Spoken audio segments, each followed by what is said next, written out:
All right, welcome to day 3 of Bâtonnage Connect. We have a very exciting panel today, which, judging from all the feedback we've received on social media, is a highly anticipated one among our Bâtonnage community.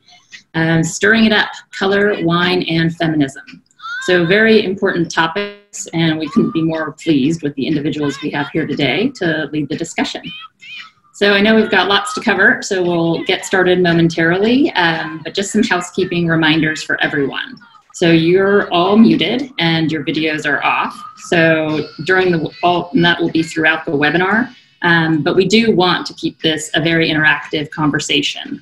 So there are 2 methods of communication. We've got the Q&A section and the chat section. So the Q&A section, this is for questions to be posed to our panelists, and we'll get to that towards the end of the session. And then the chat section is where you can speak with your peers. So just be sure to mark everyone as it can default to panelists only. And then if you have any trouble with bandwidth, a couple of options is you could log out, log back in, maybe try using a different browser, Firefox or Chrome.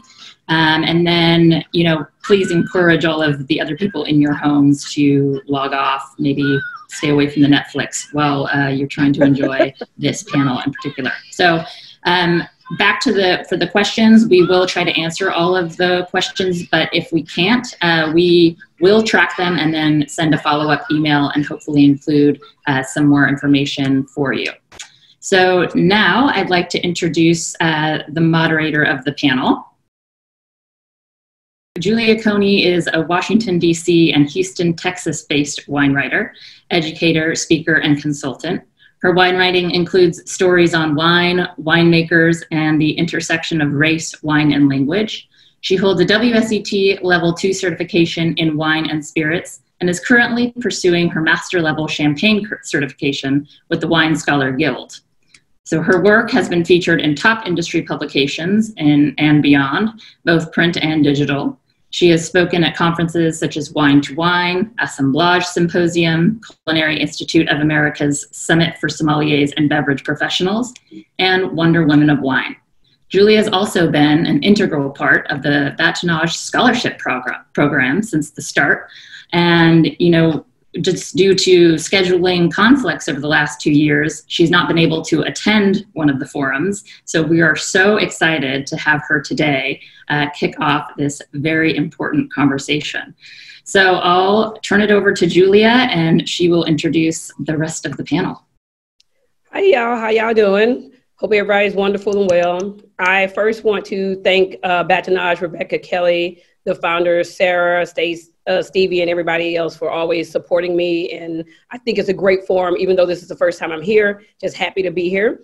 So I want to let all of you know that we're having a great conversation today. It's also a safe space to ask questions and put your comments in the chat. I do plan to read them all after everything is over. But for now, I couldn't do this without these fabulous 4 women on the panel. So I'm going to start first based on my browser, who I see first. So introduction, I'm going to start with Kelly Mitchell, and then I'm going to Priyanka, Shalini, and then Theodora. So you guys go ahead and introduce yourselves. Kelly? Yes.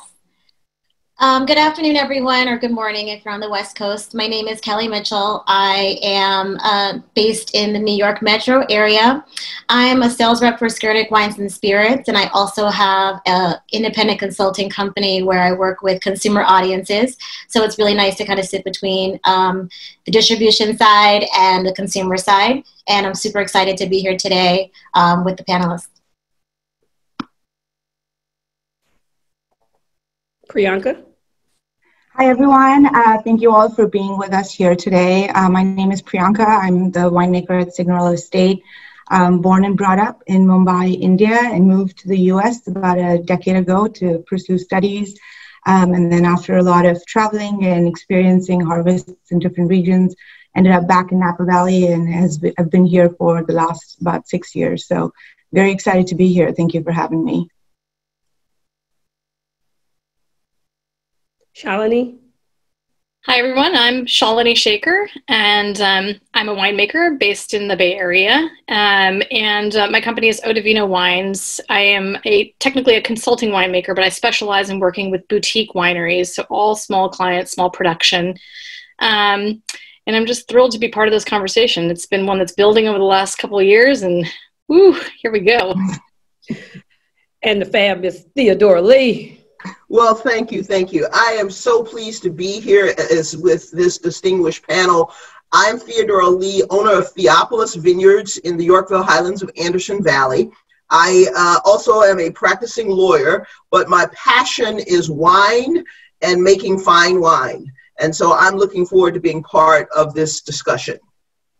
Okay, so my first question for everyone is, all the panelists, what's been your favorite wine of quarantine? Mine, as always, anything with bubbles. So I've been having some great champagne chats and bubbly chats with like J Vineyards and all these wonderful places. So for me, it's been bubbles.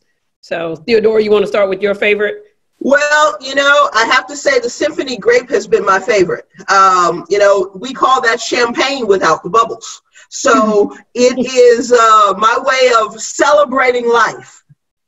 Okay, Shalini? I am sipping on some Marisa Cuomo Ravello Bianco. Been one of my favorite wines for a couple of years now, but woman-led winery, high acid whites. I am a sucker for high acid whites, and it's hot. Priyanka? You know, it's been hot in Napa, just like Shalini said, and I feel like there was no spring. We just jumped into summer, so I've been on a pretty big Sancerre kick, and the 2018 Domaine Courreau has been kind of my discovery of quarantine. You know, high acid, great energy, and the bottle gets over too quick. It's perfect for quarantine. And last but not least, Kelly Mitchell. I've been drinking a lot of champagne, so I'm right there with you, Julia. I opened the last bottle of one of my favorite champagnes, which is Marc Arbart's Special Club 2013, to celebrate my sister having her first baby. So I opened that with her during quarantine. It was super special. And my last one. Oh. Okay, so we're going to jump into the questions. So Kelly, I am going to start with you. There are very few Black women in fine wine sales. As one of the few women in fine wine sales, how can you stir things up on the sales side for other Black, Indigenous people of color, especially women? Sure. So the first thing, I really wasn't aware that I was going to be one of the fewest people, one of few people in this space. And so one thing that I've always taken seriously is just kind of showing up and being present, being visible. From the simplest things as you can always ask at any Skurnik meeting, I'm always in the front row, first two rows. Any winemaker that comes through our doors and presents to us, there's no way that they don't see me in the meeting room. I never hide in the back. I'm never in the shadows. I make sure that I'm visible because I think representation matters. And for the first thing people need to do is see me. And so I'm very conscious of that. A couple of other things is, you know, we are, sales and distribution is a little bit in the shadows because we're the B2B space in the industry. So we work between retailers and restaurants and the winery partners. And so we're not customer facing really. We don't really deal directly with consumers as much. And so I find it easiest to just start where I am, which is in that space. So I look at how can I help Black winemakers and wineries who may be interested find distribution partners, not necessarily with the company that I'm with, but with just in general, because that is a huge impact to the bottom line of a winery and to its brand overall. And then looking at the companies that we sell, the stores and the retailers, the restaurants and the stores that we sell to. So opening Black-owned restaurants and Black-owned accounts, which I've been able to successfully do. And I think that has helped kind of diversify the space that I'm within, and continuing to look for those opportunities to diversify the partners and essentially where I work. I have a follow-up question to that, Kelly, since you're leading me right there and my mind is going. Would that have happened if you weren't at that, bringing those to the company?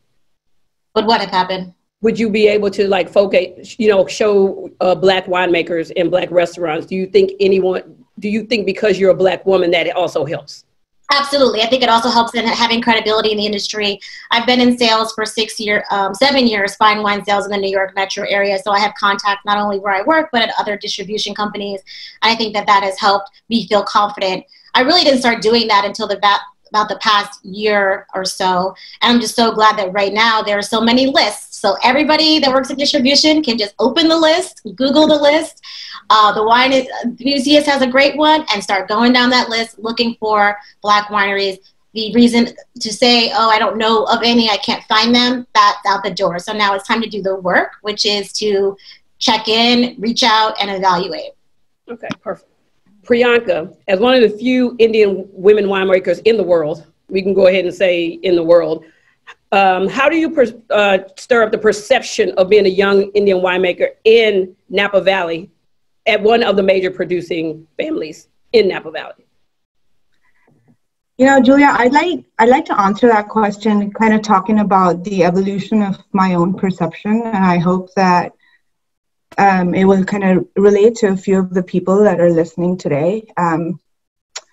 There's been a lot of, great posts that have come out in these last couple of weeks. And yesterday, Carlton McCoy at Heights Cellars put out a very powerful post. And one of the statements in what he put out that really resonated with me was, when you're trying to break into an industry that is predominantly a certain category, you have no choice but to become comfortable being the only person in the room. And that is something that I realized pretty early on in my career. Like right when I moved to the US and I was at Davis, it was very obvious that my future held that I would be the only Indian. And I wasn't even looking for women at that point, just only Indian in the room. And so I think that my initial reaction, because when you realize that, you also want to start to equalize that plane a little better. And so my initial reaction to that was to reject the label. And my argument for that was that my skills of becoming a winemaker, or my skills, come from the education that I'm pursuing. It comes from the wineries that I've had an opportunity to work for. And it doesn't have anything to do with the fact that I'm Indian and a woman. And when you're at the lower level in cellar and production, it's an easy argument to have in your head, because you're mainly executing things, right? Like you've been given a work order and you've got to execute it. And that's the kind of work you have to put in. In the more recent years, as I kind of moved further up, now my creative inputs for the actual winemaking process were being asked. And people were saying, well, what do you think? Do you think this trial worked? And that's when you start to realize what a beautiful intersection winemaking is, really, between scientific knowledge, technical skills, and creative expression. And so that kind of started this journey of introspection for me of, well, what is it that makes me different? Like, I am Indian and I have this background, and clearly it has to influence the way I like wines and the way I taste and the way I perceive stuff. And so now I have a renewed excitement to say that, in Napa Valley, for example, we're having this huge discussion right now about organic and biodynamic farming. Well, India has been farming according to the lunar calendar for centuries. The cow has been an essential part of agricultural system for years. India has been involved with winemaking in ways that we don't know because it never has been spoken about. So I think with that evolution and philosophy for myself, I've come to realize that it is an important label. I think women in minority are often not allowed the liberty to self-individualize and talk about their identity. And that is something that I'm trying to change. And so now when people ask, oh, you're from India? I didn't know India makes wine. Or, oh, you're Indian? I didn't know Indians drink wine. Now I'm coming from a position of education, because now I am confident about where I come from, what I can bring to the table, and what the Indian wine industry is. And I think that's the direction I'd love to keep going in the future as well. I love it. Thank you so much. Of course. Shalini, so you're very much, when you reached out to me last year, I knew you were a proponent and you were for small producers. So has stirring it up as a fellow woman of color in this industry for a long time, I'm going to just straight out ask, what do you need from the community? Yeah, I was like, this is a loaded question. Where am I going to go with this? And I've really been thinking a lot about how did I get to where I am? Was it by accident? Was it, you know, a purposeful journey? And then how does it translate to like moving the whole conversation forward and what we need from the community? And I always thought it was my job to, as Priyanka was talking about, just get my credentials, be the best of the best, and then be, like, as Kelly was saying, just be out there, be seen, right? And so you think you're going to get there on your own merits, and then you realize that doesn't always work, right? You can be the best of the best, right? You can be like in this top tier of like, I've, you know, I'm doing my WSET diploma. I, you know, went into active for Fresno State, and, you know, I've done all these things that seemed like the right steps to get the job. Do you know what I mean? Mm-hmm. And I think the reality is what opportunities I had to climb the ladder, so to speak, you know, in my little small niche of this business has been all about my network.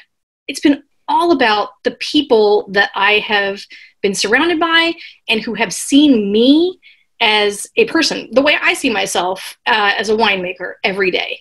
And so that's not like ignoring that I'm brown and ignoring that I'm a woman, but it's sort of just like I'm there and I'm doing the work, and that's what I've been recognized for. And then they've given me the next opportunity, right? The next introduction. So I think from the community, I'm just saying, look, how many people were interacting in my world as I was coming up? I'm in this small part of the business, just a handful. So the visibility factor of just saying, I mean, this call is already crazy.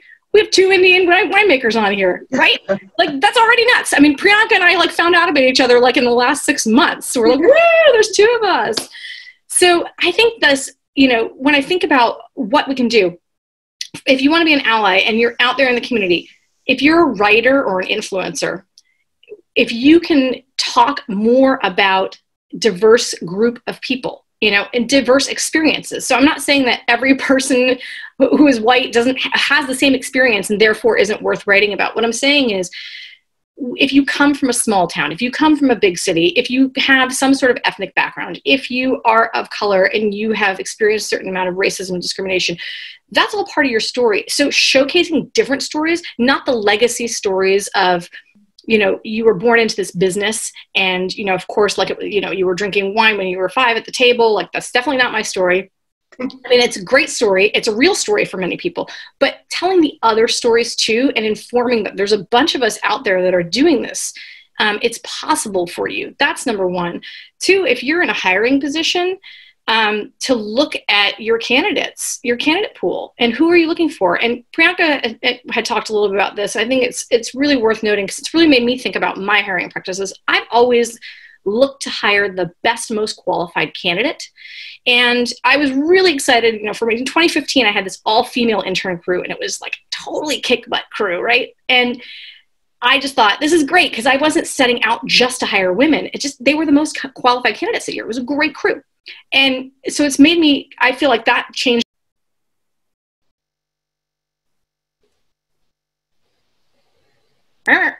Yep. Sorry. Got a little crazy microphone. Yeah, it's been making me think a little bit more about being conscientious about, if you're not seeing anything but white males in your candidate pool, it's maybe incumbent on us who are in hiring positions to then say, who else is out there? Not that we shouldn't be looking at those candidates, but like, who else is out there? And if you're interested, and you should be reaching out to people who are already in these positions and saying, I'm interested in working with you, right? And so that I can see, like, hey, send me your resume, right? Because I might not have heard of you otherwise, and I might not have seen your resume otherwise. But that's something on the hiring managers. I think, like, this is something we need to be looking for, is diversifying. There's people out there that are hungry. Like, how do we get those people? And then I think, you know, it really has to do with, like, creating a network of people. So this is something I really feel passionate about. Until the last couple of years with Bâtonnage, hadn't tapped into a space of any other people of color, right? I just had my head down, just making wine, right? And I love it. And I don't want to be doing anything else with my life. But now I get to pick my head up. My kids are getting a little bit bigger. I'm in a different place career-wise. So I want to connect with other people of color and other women and people who want to be allies. And so, yeah, I think we need to sort of think about, Bâtonnage is a great starting point for us, but how do we connect with each other in a real meaningful network outside of this? So if anybody's on this and wants to tell me that they've got the time to devote to creating some way for us to connect, this virtual thing, it's a blessing in disguise, I think. It's made me realize that just because I'm in my little pocket in the Bay Area and I'm not right near everybody else in Napa every day or in Sonoma every day, and gosh, people on the East Coast, all these places, I think there is a power now for us in this virtual space to create a way to support each other in the subcategories of our industry, to connect with each other across those disciplines, but also within those disciplines, and trying to mentor and lift people up and just create a space for people to talk.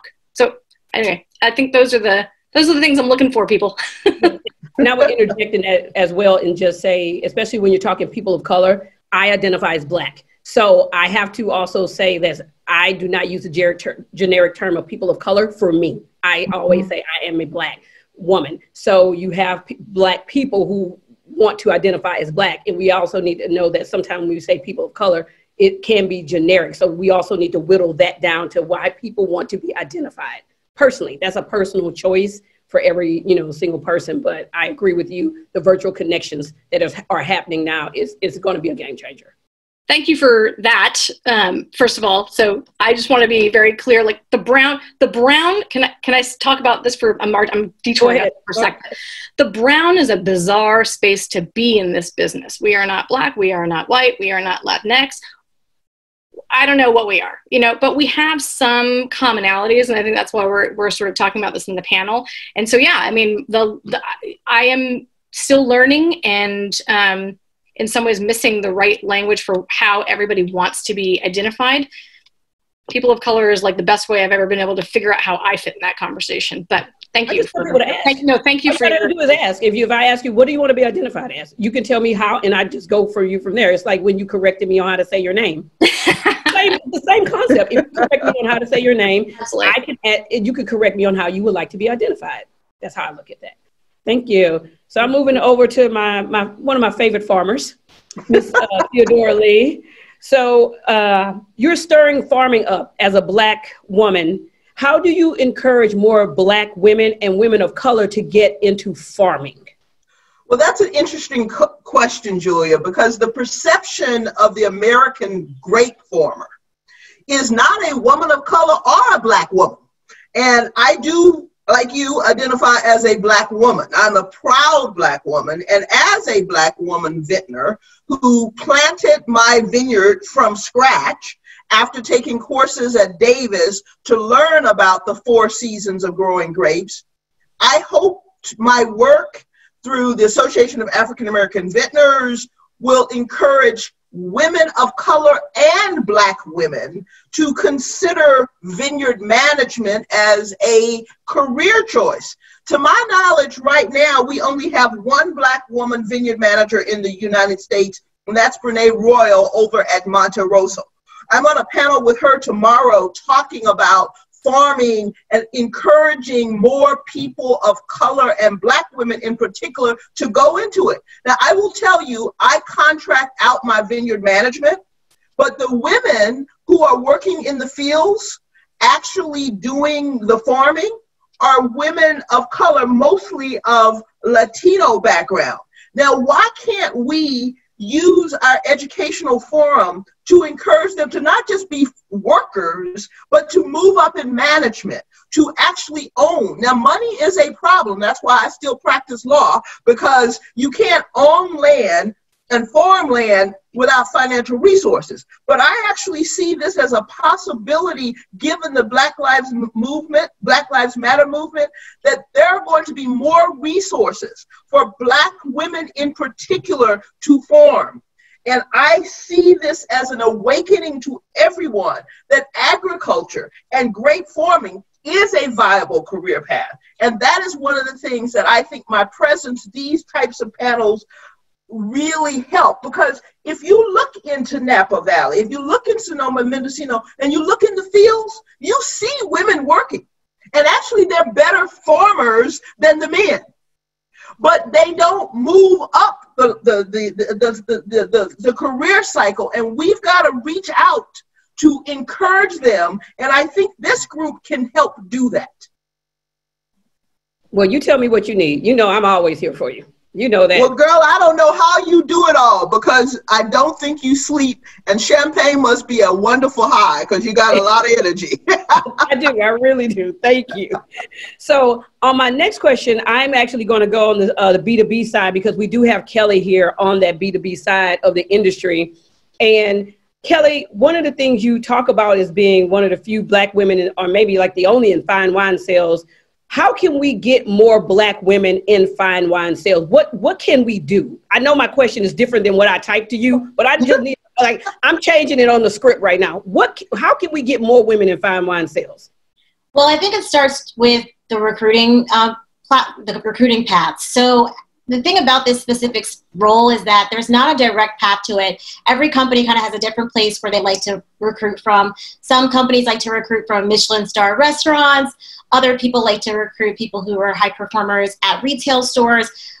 There's a lot of career changers, people like me who have professional backgrounds in other fields. And so it's a little bit challenging to think about how to create a pipeline when there isn't a direct path, as a specific technical path, especially, that there would be, you know, for farming or something of that nature.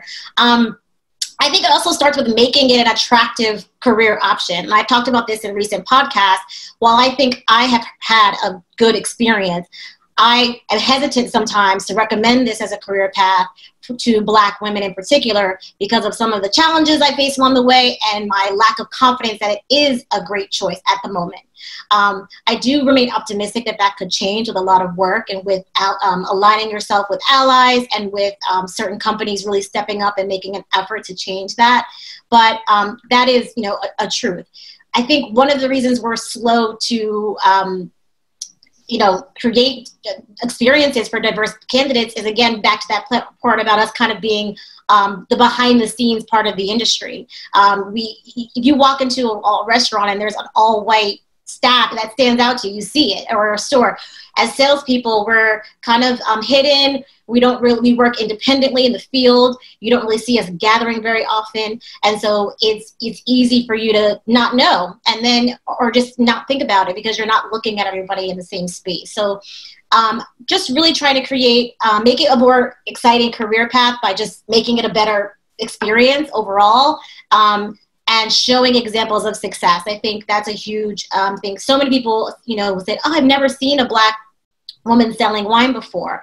And even if I'm selling wine to someone who's a person of color, they are still so used to being sold wine by white men. So it's like they're not white themselves, but they're still so used to seeing that. And so I'm not going to lie and say that it's an easy role. You know, you're out in the world. You're not protected by you're on the world and you're dealing with people with all kinds of biases because you're selling wine out in the world. You're not in a corporate setting where there's a company culture. We're all trying to operate under the same sense of behavior. So there's a lot that you face out on the street, which is what you're doing. And you have to be prepared for all of that. I'm personally just working to try to be an example of success in this space and then looking for the right types of allies and companies who identify themselves as people who are really serious about increasing opportunities and aligning myself with those companies and those people to help bring more people into the business. Okay. Do you think there's like some training besides like classes, or do you think people who may want to get into the sales side and there are different parts of the industry, should they work in retail spaces so they understand how the B2B actually works first before they pursue a career in maybe sales in general? Yes, I would recommend. I think retail sales is probably one of the best training grounds, I guess you can say, for becoming a sales rep, even more so, I think, than restaurants. And another piece of our business we haven't really discussed, and I think is even worse, honestly, is the supplier side when it comes to who wineries are allowing to be the face of their wines in the marketplace.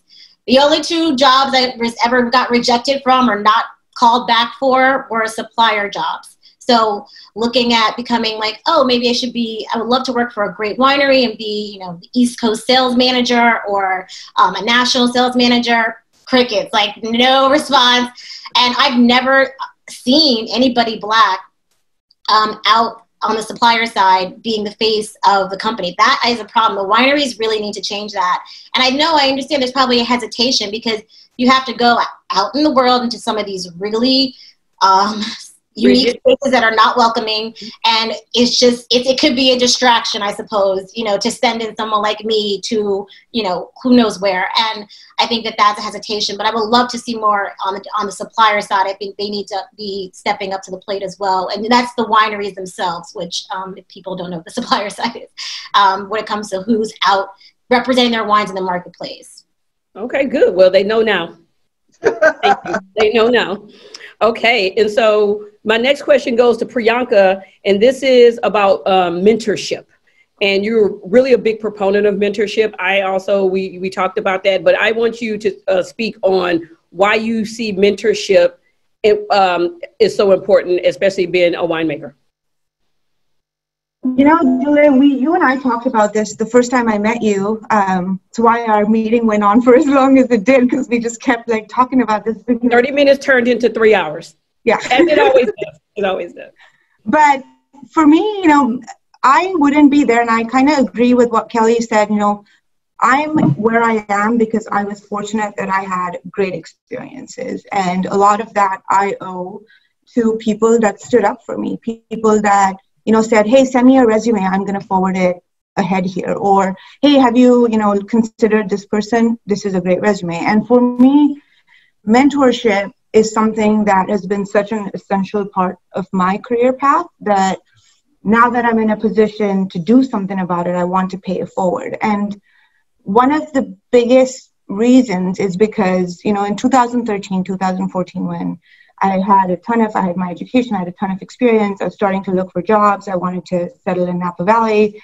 Of course, I had the visa issue as well. So I was getting responses from applications, but everyone would be like, great resume, we can't do this at this time. And it really, you know, in the words of Tracy Desjardins, who spoke at the keynote, she said, we have to force the change. And that's basically what happened for me. So I got employed at Theopolis Vineyards, and Naoko, you know, a Japanese woman, was the one who stood up and said, I'll be very honest, it wasn't the best decision for her to hire me at that moment. I couldn't start right away. I had to miss a part of harvest to come and work, but she forced the change and she said, I'm going to do it. I'm going to spend the money and I'm going to hire you. And it was incredible. And it didn't stop right there. So for me, mentorship is what I've observed from my previous employers as well, and it all deals with empowerment. And so now that I'm at Signorello, one of the first changes that I made was to try and empower my vineyard crew. So a lot of the things that was spoken at this session yesterday, I was just, you know, slow clapping in the background because I'm like, yes, this is what we need. And it started with my vineyard workers. We have a crew of 4 women who would come in part-time during the peak growing season. We converted them to full-time. One of them said, I want to learn how to drive the tractor. And I said, you and me both, girl. And now we're learning how to drive the tractor together. And so as a part of this, and as a part of this conversation, with everything that happened, and when the focus of this panel became so obvious and the timing of it was so obvious, I couldn't just be an idea in my head anymore. So there was a need to execute it. So I brought it out to you guys first. And it started off with me telling all of you, hey, I want to offer myself as a mentor, and I'm going to try and take under me 2 people or how many ever I can accommodate as a mentorship program. And you guys said, well, why not think bigger? So I said, you know what, actually we can. And I spoke with Rebecca and Katie and the Bâtonnage Forum, and these guys have been fabulous. And they said, yes, we'll support you. So then it grew into a cellar production or a viticulture program. And Shalini stood up right away and she goes, I'm in, I need an intern, find me one. And so, you know, the minute you put an idea out and you get that kind of response, there's no excuse to stop. Mm-hmm. So this has been the most exciting thing for me, really. And I can see like the chat's blowing up, and I'm really excited to announce that with Bâtonnage, with the support of Rebecca and Katie, that we are starting to roll out a Bâtonnage mentorship program. And so this is an open call for candidates, you know, Black, Indigenous, people of color. If you are looking, there's 2 stages to it. So stage 1, if you are looking just for an interest in the field, you want to know more about the industry, you just want to talk with professionals, you want to find out what it takes, because it does take quite a bit, you know, and Kelly said, there's no clear path. There's no guarantee, and the same exists in the production field too. It's not that you work here, you work here, you work here, you get this. So it's just everyone creates their own career path in this industry. And so the first step would involve just direct communication with winery owners, principals, and even just professionals in the industry that are willing to dedicate their time. The second stage, which I'm hoping that part of the program we can roll out in 2021, would involve actually placing these candidates now in positions of their interest. So I already have a list of wineries that have committed that when hiring opportunities arise at their company, that they would look over this pool of resume, this pool of candidates, to see where we can find the right fits. And that's why I'm saying 2021, because, for cellar production and viticulture side, we're kind of pushing the calendar here. We're already through the growing season. Harvest interns majority has been hired already. Plus it takes a little bit of time to set these things up. We didn't make any formal announcements because Katie, Rebecca, and I both, all of us, decided that it's so imperative for us to just hear all the voices during this forum, to hear everyone giving their ideas and their comments. And it has really changed a lot of things in my head of how I thought we could model the program versus what it's starting to look now. So big open call out for a number of people. If you're a candidate looking to pursue a career in cellar production, viticulture, and sales and hospitality, because there's a few other programs that I'll come to in a second here, please reach out, send an email. I think my email's in the chat. It's priyanka@signorelloestate.com. Also, please include info@bâtonnageforum.com so that we have a big listserv of candidates and we can start reaching out and talking and trying to figure out the best way to set you guys up. This is also an open call for wineries, winery principals, professionals in the industry. If you guys have been looking for something to do, if you guys have been looking of how do I contribute, how do I make a difference? Yes, this is an issue that's important for me. What do I do?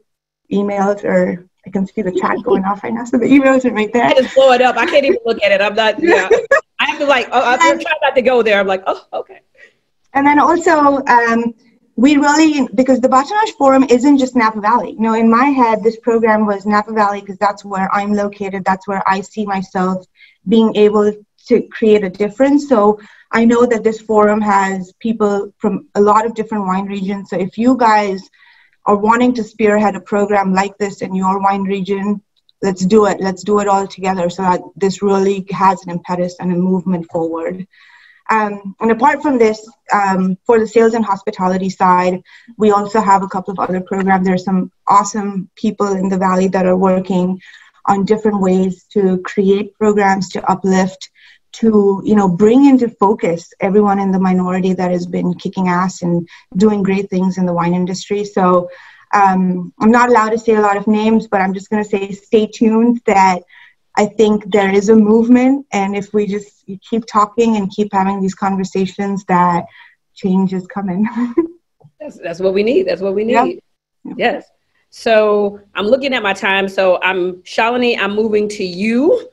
And we're talking about perceptions, and you, Priyanka, and Theodora can talk about this. The perception of what a winemaker should look like. We still have these perceptions. And it's 2020. And I see you shaking your head, Shalini. I know. So I'm just saying, as a wine journalist, I have people tell me I don't look like a wine journalist. So I know if I get it as a journalist, you get it as winemakers. Yeah.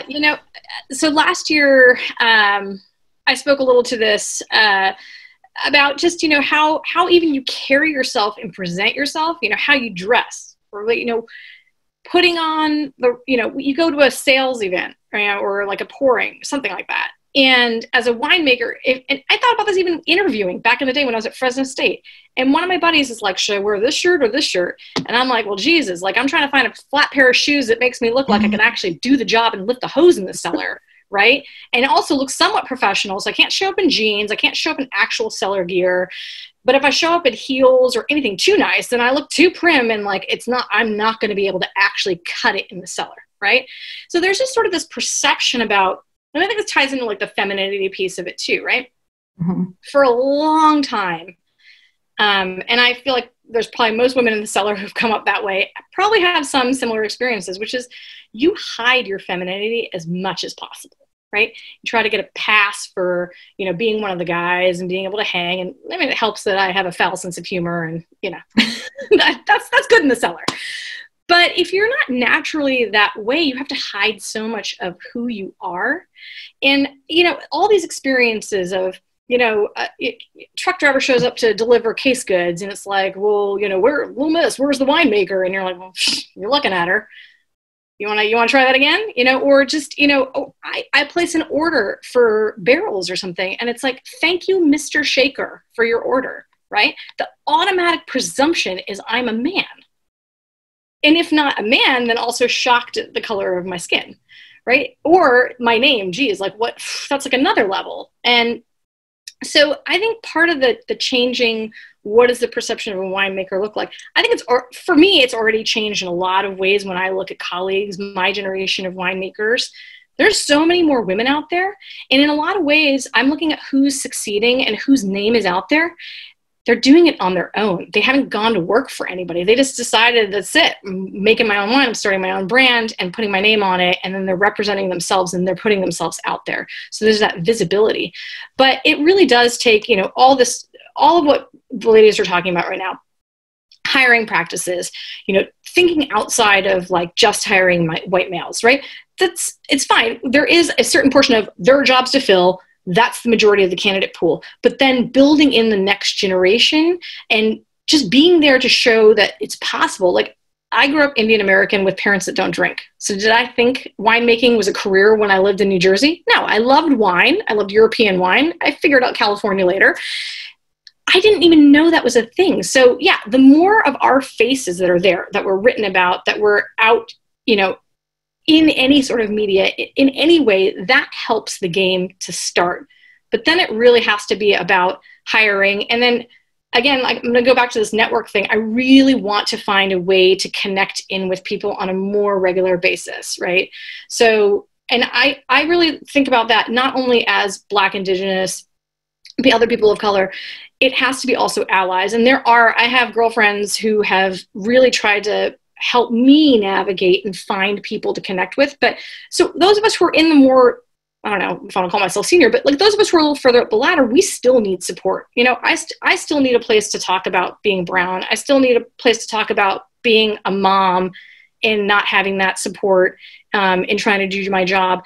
And that has to become a normal thing. Like I love seeing, like, I think Laura Brenner Bissell had like a picture of her with like a baby strapped to her. And I was like, yes, because that was me, you know, 4 years ago with no support, a baby in the cellar doing topping, right? That was just reality. The more of it I see, the more I feel like we're getting there. But I think we still need that support amongst women who are already doing it to really connect in with one another and have a space to talk about some of these things that we've been through and how we're going to continue to move the conversation forward. Okay, so you said the word allies. So here we're going to get into the juice, as I like to say, the real juice. And this is going to segue into Theodora. We have to remember, we keep talking as ally, and you have to decide what kind of ally you're going to be. Because I know people who think sometimes they're allies, and when I say my experience, the first thing they say is, oh, that didn't happen.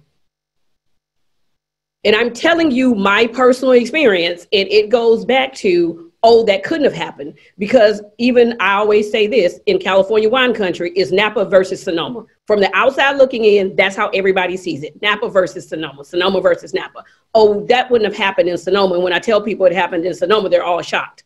Or they say, because they thought that would have happened in Napa. And it was one of those things. It doesn't matter if I'm saying Napa, Sonoma, sun, moon, stars, ribbons. If I'm saying it happened to me, it happened. And I think when we say the word ally is getting buzzed, like with the same whole diversity inclusion words. They're becoming these words that are now having a movement and a meaning, but they don't actually correlate when the time is there to be the ally that people say they are. And that goes with all the articles talking about Black winemakers, listing of the Black winemakers, the booming of, like Theodora can speak to her business booming. How do we keep that momentum going? Because Theopolis Vineyards has been around. But it's literally until the past, I want to say 3 weeks, that everything is moved. I mean, they did a whole entire article on her as the Petite Syrah Queen. That's what I call her. And now, how can we keep this movement going to say, hey, if I'm considering getting a Syrah, I know this person to get it from. If I consider this high acid white that you know about, hey, let me go talk to Shalini. She might can help me figure this out. How do we keep that going? Well, you know, that's an interesting point, because there has been a true uptick in sales from consumers of all walks of life since the Black Lives Matter movement, and specifically Blackout Tuesday. On Blackout Tuesday, I got over 60 orders in that one day. And since that, it has been anywhere from 30 to 40 orders a day.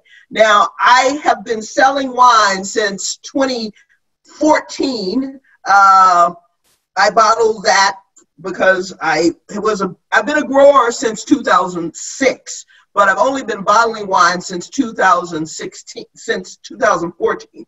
And sales were okay, but now everyone has a consciousness to purchase wines from African-American winemakers, and they're being intentional about it, just similar to the farm-to-table movement. I think this is a movement that should continue, because people are realizing that we make good wines. And if you make good wines and you enjoy the wines we make, then you will continue to buy from them. Now, I too am an advocate. You want the best talent, the best product, and we believe we have the best product. And there are lots of African-American women and women of color making excellent wines. Tonya Pitts, who's on this call, has been supportive of us from day one. And she doesn't buy us because we're women of color or women or Black. She buys us because we have a great product. And if everyone took that position, we wouldn't have to worry about a movement to get people to buy. For the first time in my life, I have restaurants, retailers reaching out to me to try to do business with me. In the past, I would show up and they would be like, first of all, they would assume that I'm the worker, not the owner. But now they're reaching out to me to actually want to do business. And so I am now faced with the issue of I need to grow, because I only produce 800 cases a year. But I'm also a businesswoman who knows if the moment is now, I've got to rise to that occasion. And so what we need from allies is to continue this consciousness to buy great products from all people, not just white producers, but Black producers, brown producers, you know, everybody. In addition to that, you need to, I just had someone send me a text that they went on their Harvard private social media to promote the brand. We have had other winemaker friends go on social media to promote the brand. We need to do more of that, promoting each other. Because if we promote each other together, we can be greater than individually. And I think that this forum is a perfect opportunity. And I've been looking at the notes. Everyone is dying for this connectivity. And this virtual world that we're living in is an opportunity for us to connect and come up with strategies to support each other. I'm just going to say amen, because that was a whole sermon. So that's all I would say is amen. If I had my, linen cloth, I'll fan myself. Thank you so much. That's how we going to move that. And so I am looking at time. I know Theodora talked about the Black Lives Movement. I'm going to briefly touch on the feminism really quickly. A lot of people don't know that there's something called womanism that was started by Alice Walker, because when feminism was originally started, it did not include Black women and women of color. They were not a part. So I will tell you to Google that, because I have Q&A and chat questions I want to get to. You can always reach out to me if you don't understand why a lot of Black women and women of color do not support the feminist movement. We don't have enough time to really go into that unless it's in a question. And I will say Google is your friend. She is open 24/7 whenever you need her. I am here. Send me a message and we could talk about it. But if Rebecca or Katie wants to come on and we could 3:20, we can get into the Q&A and the chat questions. So yes, Kimberly Van Houston, I do have the book Hood Feminism. It's on my nightstand. I have highlighted and read it and reread it. Amazing book, Hood Feminism. If you really are into changing the way feminism looks in the world, Hood Feminism is a great book. Besides all the white fragility and books that are passed around on your Amazon homepage, on your, your boutique bookstore homepage. So I want to thank all the panelists for being here. I just want to tell you, I am honored to be in your presence. I am honored to know you as people. I am very, very blessed to do this work. And so let's, Katie or Rebecca, let's start with the Q&As. Great. So we have a question here about, is it possible to curate an extensive list of Black women winemakers? Many distributors do not have this information. And further to that, is there any advice that you would give to retail restaurants who want to urge distributors to carry a more diverse array of wineries? And what is most likely to resonate on that distributor importer end? I'll speak to Kelly. Go ahead. I was just going to say, and it was before I was going to say the same thing. It was just that we have to create the demand for these wines from all places. So we need the wine directors and the sommeliers going to the distribution companies and saying, I want these wines. I want to purchase these wines. And we need retailers seeking them out. In other industries, I think beauty in particular, they're doing the 15% challenge or something where they're seeking out to have a certain percentage of Black-owned brands on their shelves, and it's literally a section that they are filling out and looking and seeking out for. So the demand from the buyer has to be there, which will put pressure on the distribution companies, which I think honestly is needed. I think the distribution companies need the pressure from the buyers to get out there, and I also think there needs to be people advocating, like myself and whoever else wants to help me, to get presenting different distribution companies with these winery partners, bringing them to their attention, saying, look at this particular producer, and helping get together all the information that is needed to make it in their face. Here is the option, here are the wines, and really get out there with putting these producers in front of the distribution companies. But I just want to echo Kelly's comments. Kelly has been instrumental, my Spellman sister, in getting me in front of distributors. And it's very important. It starts not at the top. It actually starts with the consumer base. If you go to your local liquor store, your local wine bar, and say, I want Theopolis Vineyards on the menu, then I have gotten calls from restaurants, wine bars saying, who are your distributors in Georgia or Florida or somewhere? And so if the consumer demands it, then the owner calls the winery or the distributor, and then that's how it happens. If there's no demand for it, ain't nobody gonna do it. It's an economic thing. One thing we gotta realize here, we can wanna be support Black, support women, support all this, but if it doesn't make sense for the bottom line, nobody's going to buy our wines. So with that, I'm going to be quiet. I'd love to add to this, because I really think that the one thing I'd love for everyone who's here today to remember is we are our best cheerleaders.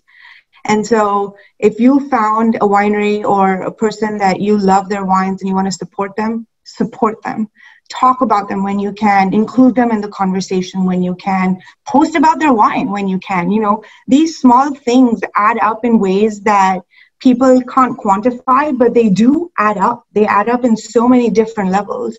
And so really, you know, just realize the power of unity and realize the power of what just cheering your, you know, each of your own sisters can do. I mean, I have a fallback of my tribe of ladies that I love and admire. And if it wasn't for them, you know, a lot of things would be a lot tougher. And now we have a much bigger tribe through Bâtonnage. So just keep beating that horn louder, you know, or the drum. Blow the horn, beat the drum. That's right. Beat the drum, blow the horn. We got it, honey. That's what we're planning to do. Make noise. Great. We have another question coming in related to panels and writing. So these are 5 professional and accomplished women on this call. How do we make sure these women and other women like them do not get ignored from wine panels, writing at large? How do we make sure the same tired status quo doesn't keep populating the general panels and women and Black, Indigenous people of color are relegated to women in wine? I'm going to say this as a person who does panels and speak, quit buying tickets for those panels. If you look at the panels and you see the same 10 men, the same 10 people on all those panels, and there's no women of color, there's no BIPOC people on those conferences, why are you still buying tickets? I'm not going to them anymore. Why do I have to buy a ticket? Even as industry, I don't even want a media ticket. Because they're not going to speak to the way the world looks. They're going to only speak to their own experience. So we also have to say, if you're sponsoring one of these conferences, you need to put in your sponsoring contract how the panels should look. It's not that hard. I keep saying this and keep saying this. This is not this hard. If you're sponsoring and you're a major sponsor for all these panels, you have the right to say you will not sponsor if these panels all look like this. Before people go for sponsorship packages, they know what their panels are looking like. And also put in a clause in your sponsoring panel that you have the right to back out because the panel didn't match what you were told. And you, once again, like Theodora said, is the bottom line. And if the bottom line, we want the panels to change, we also have to say to the sponsors, your money has to change. Because the reason why I'm sure everybody on the call knows I'm doing this whole Black wine professionals, so I can say, you can't tell me you can't find somebody to speak on your panel that studied in Burgundy because I'm going to prove to you I have a person for you. So now we can't have these panels moving forward. There's some parts of these technical panels that, yes, if it's a winemaking panel, you need a winemaker. But I think I'm looking at some right now who don't look like what they majority have on the panels. So you can't tell me you can't find a woman of color to be on your winemaking panel. So we have to go and start saying we're not supporting those conferences. That's just bottom line, period. Right. So this question is for Kelly. Do you think that we need to have a more diverse group of buyers before we will be able to encourage more Black women and women of color to embrace sales? Yes, I do. I think restaurants, it's kind of, the moment that we're in right now is so interesting too, given that fact that we have kind of dual purposes, all of us. If you're for the movement, we're fighting for Black lives overall, right? So we're dealing with the issues related to Breonna Taylor, the issues related to George Floyd, with police brutality. But then we're dealing with it within our own worlds and our own spaces. And we have to kind of be parallel pathing both of those. And yes, I think there needs to be more people of color that are wine buyers. There just really aren't that many. It's such a, especially in New York, it's very, elitist in a lot of cases and very white male. It's difficult for women of color. I actually can only think of one Black woman wine director in New York at the moment. So yes, I think that we need more buyers because that will make it easier for us to all work together. And then it'll also give people more access to what is the sales side like. If I'm not as a salesperson, not interacting with anybody who looks like me, they have no insight into what my job is and what it's like and if it'd be anything interesting to them. So bringing women of color and Black women closer to the sales cycle is really the way to kind of get people more interested in it as a career path. So absolutely. Can I add to that? Because, Kelly made some really good points, and I think we got to trace back to why, right? Because the study of wine is expensive. Let's face it. You need to have the buying power to buy wines. You need to have the financial power to travel to wine regions. I mean, when you start adding stuff up, it's not that and plus there's so much to learn. It's not, you learn 4 different categories and you're good. And so that is another aspect. I didn't talk about it when I talked about the Bâtonnage mentorship program, but there is another venture that's coming out that is looking to see how do we get people that are interested access to these resources without them feeling the financial burden that this career choice is now going to put on them. And so that is another whole venture that's coming out, so especially people that are looking, on the sales and hospitality side and trying to educate yourselves. I can't talk about it as I feel really bad because these things just take time to build up and with the paperwork and legal stuff, but there is a whole other venture that's coming out to help provide resources and education-based programs to people so that the access to learn is easier. Great. You mentioned the farm-to-table movement, successfully changing people's perceptions about the food industry and shifting buying habits to support small farmers. What can we learn from the particular movement to support women-made wine, and particularly small producers? Well, Theodora? Yeah. Well, I can address that. I think that, Craft Wine Association is a small organization that I happen to be part of that produces, that highlights small producers. We as small producers have a hard time getting in the public eye because we don't have the resources. Most of us are, one person managed, operated, not a lot of staff. So I think working with and actually networking, I think someone said earlier, networking is key to success in any business. And one of the reasons I became a member of the Craft Wine Association is so that other people who want to support small local businesses can know of Theopolis Vineyards. And again, I hate to say this BLM movement as an African American has been amazing. And I think that we just need to keep putting it in front of the consumer. And if we keep putting them in front of the consumer will continue to consciously buy quality wine from our producers. Likewise, women-owned wineries. That is another organization that supports small women-owned wineries, not only the winemakers, but those who own the winery. I've been involved in that, and that has been very supportive. They actually take our wines and introduce them through their wine clubs to their membership. Every small winery has to be associated with organizations to help them support each other. And if we continue to do that, I think it will continue to be the consciousness of the consumer, very much like the farm-to-table movement.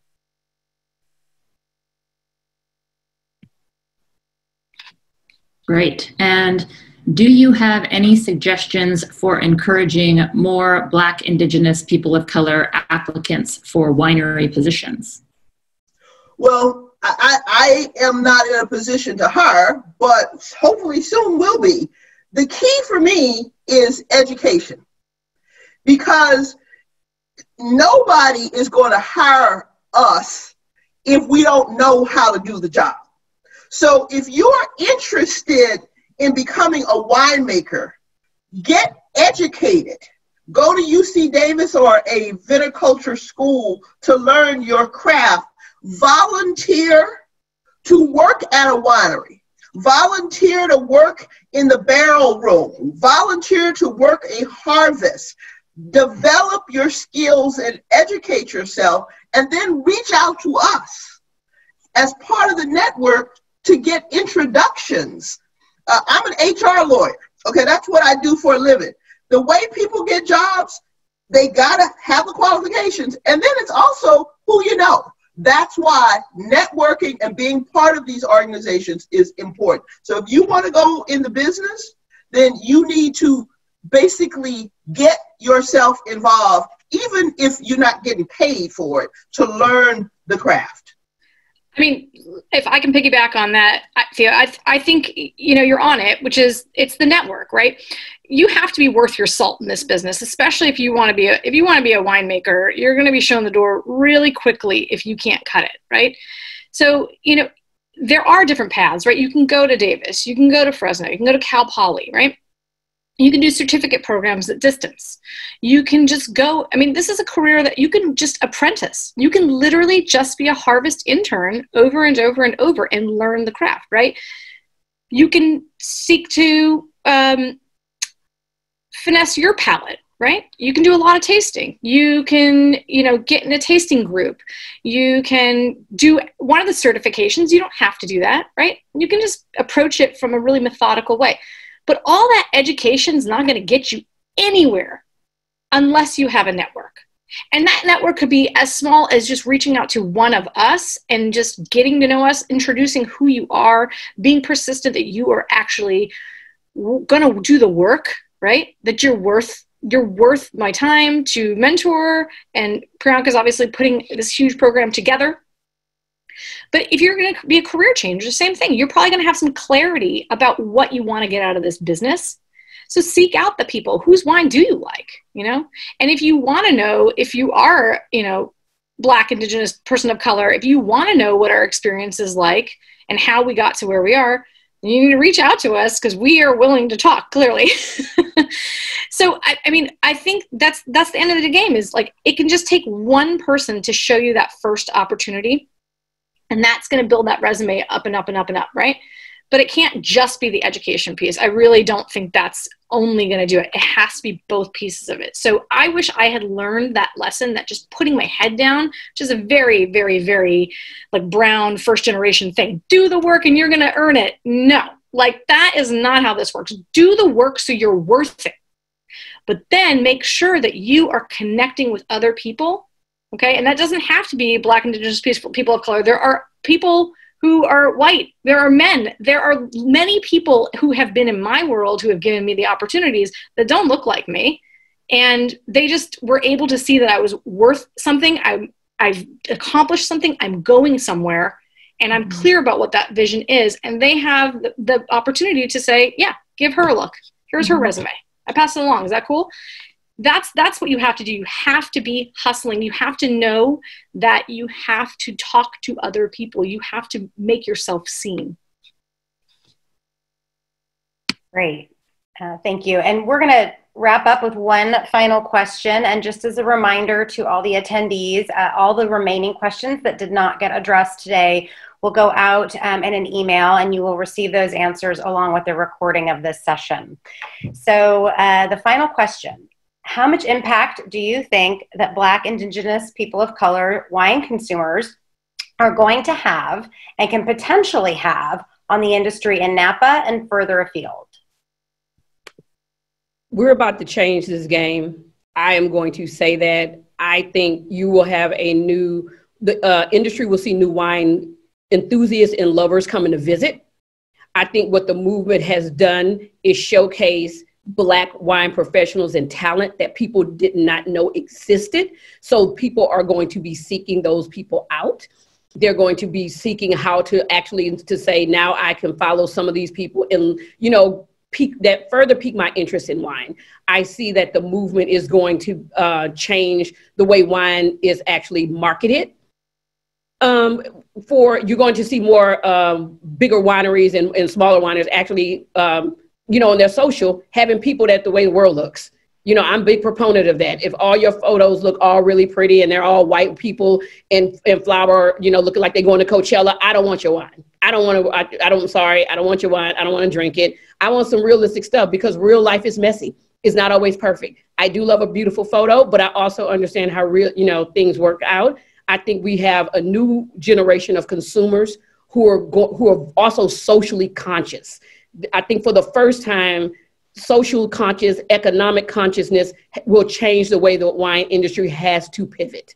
And so they're going to be asking questions they may never ask before. They're going to be looking at, like Theodora says, their wine as a food to farm to table in a different way than they never have before. I think they're going to be seeking smaller producers, being very curious. I think now people are very curious about this movement.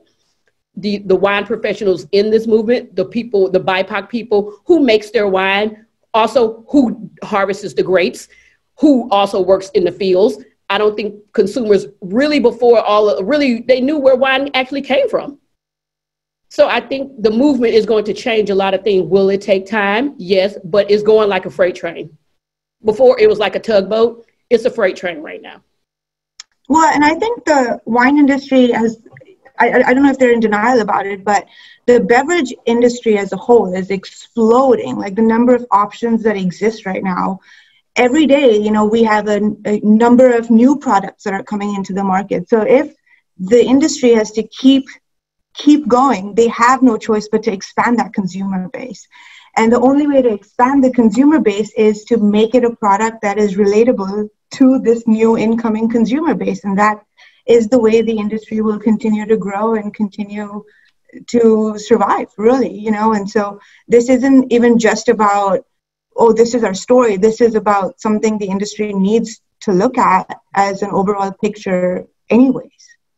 Agreed. And I think Theo spoke to it earlier, which is there is a lot of brown and black and indigenous people buying power, right? Mm-hmm. And now the cat's out of the bag. Yeah, we're here. We've been doing it. There's tons of quality wines being made, being sold by, you know, your ability to dictate change through your dollars. People know it. And now they know what their options are. And so we just have to keep that momentum going amongst us within the industry who are trying to move this change along, which might take time, is to continue to talk about each other, to continue to promote one another, and continue to keep each other's names out there so that the general public who is just getting into wine or who may already be into wine and is now willing to look over here and be more conscious with their dollars knows what to go and buy, right? Mm-hmm.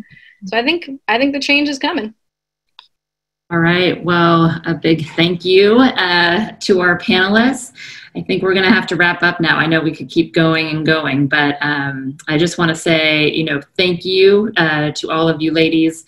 I look forward, you know, on behalf of Bâtonnage, we look forward to working together and keep acting and making some change. So that's it for today, for this week. It's been an incredible week, and I hope that you'll join us next week for the session on defining gender across generations. That's on Wednesday, June 24th at 10 a.m. And so that's going to be moderated as well by Kelly White. So we hope you'll join us there. And also just want to say thank you to our session sponsor, Gabrielle Glass. And thank you all again, and we will see you next week.